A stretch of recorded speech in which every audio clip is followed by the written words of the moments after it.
Cynicism and despair are legitimate twin enemies of our culture, threatening to block out the sun in many of our lives and our futures. And so I wrote a book called The Other Side of Hope. How to flip the script on cynicism and despair and rediscover our humanity again. It's my desire that we might recapture hope. But when we're talking about hope, it can be so overdone. I think many times people get confused that hope is happy, and that sorrow is despair. And they don't really realize that hope is honest, actually. It's authentic, it's real. Often it's disguised in ordinary things and frameworks of our lives. So many years ago, I went to South Africa with a friend who's an artist, and we went on a journey to an art gallery that featured an artist that she loved. It was about an hour and a half away from where we were, so it was a long detour.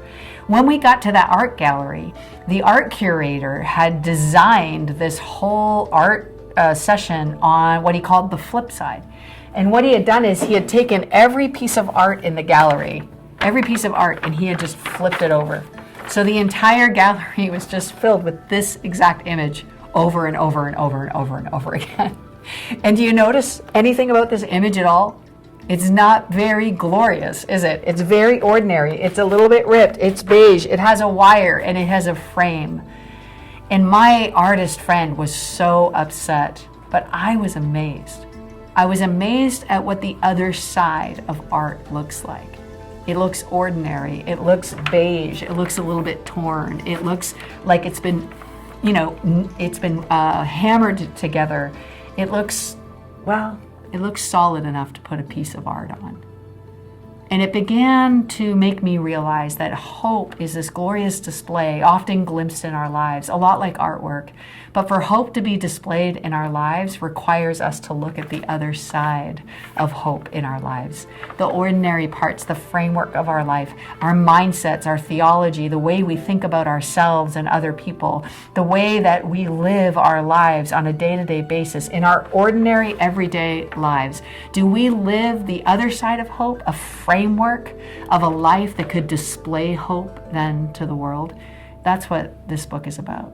And what also is fun about this book is it's a flip book, which means on one side of the book are stories. They're like artistic renderings of where I've glimpsed hope in all of its fleeting, some of it backdrops of darkness, some of it in the most unlikely of places, beautiful displays of God at work in life.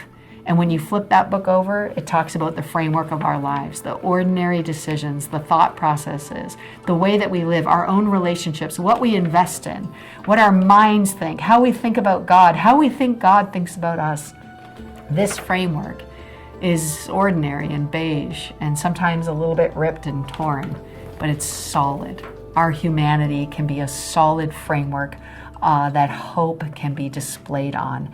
And this is what I'm praying this book might do, is offer you some hope that is authentic, that's honest, that's real, that's ordinary and gritty, but that can display hope to a very weary world.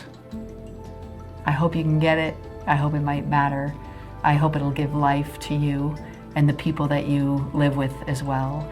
My prayer is that hope would be found and it would overflow, because the source of hope, of course, is eternal.